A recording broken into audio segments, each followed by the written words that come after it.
Well, good morning, our beloveds. We don't even know how many tries we have gone through, but our another rejects them all for varying reasons. So we shall try again today to appease the beast. There are just certain expectations that she has on us, on what she will not channel on. And it is her comfort as she is our another, and why we are here, to be honest, to teach her to integrate these voices. So we will continue with the Wake the Fuck Up series. This will be number 3, though we have actually channeled a number 3, a number 3, and a number 4. But we shall revert back to the 3 point, which is the point of meditation. So, wake the fuck up, number 3, right? What do we have to share with you all that we haven't said already or that you don't know? You're beginning to understand based on what science is showing or proving, and that is that either meditation or going to a point of stillness matters. In the olden days, whenever that was, however you want to quantify it, there were more pauses in your life. So think back, not even that long ago, before the fax machine. You sent a letter in the mail to a business associate, and you had to wait for the letter to return with their response. So that was the pace at which life functioned not that many years ago. And now here you are with instantaneous text messages, emails, and similarly constructed electronic communication. So while it is a blessing because you get instant responses from medical testing, right? You can communicate live time with people on the other side of the world where there is really limited access to data. And you are learning what it feels like to be present in the now in that sense. Having said that, you all have forgotten what it is to take a pause, our another included. You are oftentimes on your electronic devices and you never have a pause. Our another noticed that yesterday, that she feels kind of naked when she's not reading something, exploring something, or doing something on one of her electronic devices. She likes to learn. She likes to keep herself busy. So unless she just turns the music on while she is cleaning or doing another task, she likes to keep her mind occupied because it is her coping mechanism. Because when she has to sit with the pause, that is where we come in. And we share with her where she is at and why she is there and how she got there, how she can get out of there. That is the upside and the downside of hearing voices in your head ad nauseum. We help to guide her where her belief systems are flawed, but she doesn't spend enough time in the void, in the nothingness of life.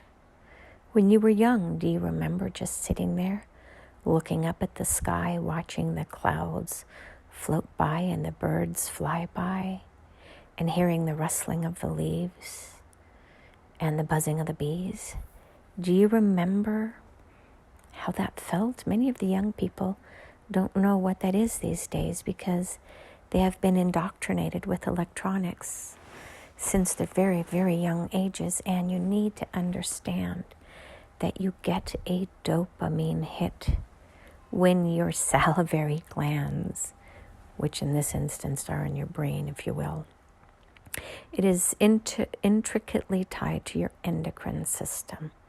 And you guys are always on, getting your little high hit from being on these electronic devices. That is why the young people get addicted so easily, because there is an instantaneous response, and the visual cues and the auditory cues, and to a certain extent, even the sensatory cues. So in that instance, we're going to give you specifically, for an example, watching pornography. So it's not just the other senses. You also have a visceral reaction. If you're watching a cooking show, you may also have a reaction. The point being is that when you are away from all outward stimulation, and you just close your eyes or observe the world around you, and you are forced to slow down into the entertainment that we provide and not that which you seek, it matters, it differs. We are trying hard to teach our another to self-regulate her emotions, and she's doing a really, really good job, but we also need her to take some breaks from electronics. And it's not that you can't listen to music. That is fine, because it is a vibration. It is the sound. It is the words. It is the visual cues within the electronic system that we would love for her to take a break from. And we shall share the same with you. Quiet your mind down. Close your eyes. Go lay. And just see, and when a thought comes in, don't entertain it and don't shame yourself. Just say, oh, okay, thank you, and give it no more thought. Later on, if it is important, it will come to you again. And you will see how many thoughts you really have in any given moment. It's there to distract you as well as to guide you. And your entrainment into the current world system is to be constantly occupied because it feels good. It makes you feel busy and active and productive and all those other words. When really, oftentimes, it is a coping mechanism. If all of your needs were met and we put you on an island or in a resort of sorts where you had to do nothing, what would you do if you had no way to entertain yourself? Would you go within?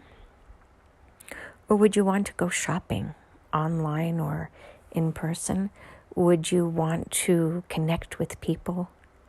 If everything was ever met in your most biological needs, emotional, psychological, spiritual, physical, and clinical, let's call it clinical, you would still seek outside or outward stimulation, because the one place that you struggle to go is within, because it is within that you are asked to do the inner work, the dark work of healing yourself, seeing yourself as you are, an overgiver and undergiver, an overdoer and underdoer.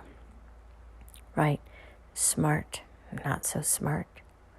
Whatever it is that you think you are or you are not, when you close your eyes and you go within, you really see who you are as an energetic imprint. And most of you have not done the work to connect to that true sense of self, because you have been taught that, number one, it doesn't exist, or if it does exist, that it doesn't matter. The religious sects oftentimes encourage you not to go within. They encourage you only to listen to the pastor's words outside, because if you go within, that is where the voices will find you. Well, yes, the voices are there. But if you set the intentions to only communicate with the healthy, helping ones, you will block out the others. They're all around you. You don't even realize it. The TV shows that you watch, the friends with whom you communicate, those energies affect all of you guys. And so when you are in a group of people who are not engaged in healthy behaviors, do you think it's just a random coincidence, or do you think maybe they are impacted or affected by those negative energies? Energy matters, and if you really are honest with yourself, you will know what feels holy and what doesn't. And we're not talking holy from the church perspective, because there is much that is unholy there as well. They don't tend to the needs of the lesser than. They shame you into being somebody who you don't necessarily want to be when they themselves don't even follow those predicts. So yes, there is dark energy elsewhere as well within the holy construct as you see it. So just begin to see how love feels, real love. If you were 3 years old and somebody just held you, rocked you, sang to you, and made you feel safe, what does that feel like? That is love. That is the love that we're trying to pull you all back to. Love is not getting a new car, getting your toenails or your fingernails done, buying a fancy, expensive watch, going on a fancy trip. That is not love. That is materialism. And you all have so lost the sight between what's real and what's not. When you exit this experience, meaning you transition or you die, you cannot take your material items with you. What you can take with you are the memories, the wonderful memories of connection that you have created with others. And then when you transition, you will see your world review, not only your life review, but we're going to call it a world review today, because what you do in your life affects other people. It is the butterfly effect. Let's call it the hummingbird effect today. You all are flapping at a rate that is just so fast, where you almost cannot even see the butterfly wings flapping. But they are there. That is vibration. And know that everything that you do, even though you may not be able to see it, it does affect others. And when you do harm, it has a ripple effect. So what can you do today to be love and yet protect yourself? Because you are not asked to be a martyr. You're asked to be strong and to protect yourself at all costs, which means you don't allow others to harm you for their benefit. But we also ask you not to harm others for your benefit. And when we mean benefit, we don't mean keeping yourself safe. If you exclude people from your life because they're not safe to be around for you, that's not for your own benefit. You have an eternal and universal right to be safe within your body. You are promised that. So it's not a benefit. That is a promise that the universe made you when you came, when you incarnated. But when you do something to others, not for their benefit and solely for your benefit, that is still materialism of some sorts, though you don't see it as such. Where can you offer others a benefit where you benefit in the eternal, meaning that your soul grows and not your pocketbook? And this is the most difficult lesson for man to learn at this point, because you have so been entrained that money is the center of the universe, because it buys you protection and rights and privileges and access to certain benefits. And it is the love of money that is the problem. When you value money more than another human being, that is where the balance of the laws of the universe are no longer being honored.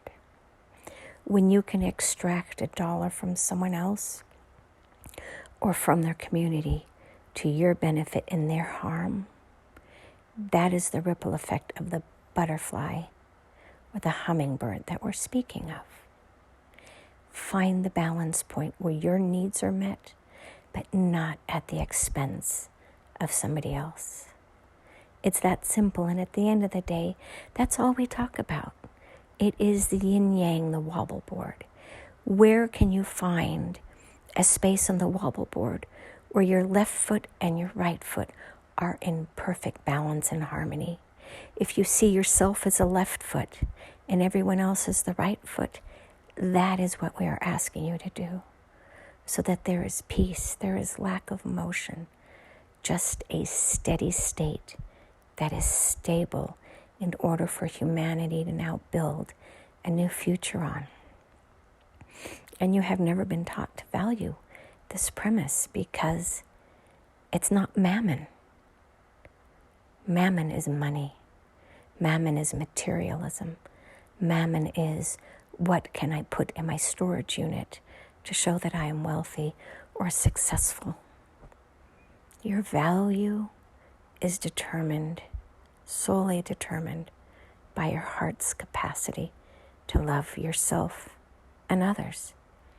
And that is it. So today we say, Booyah! And so it is. Namaste.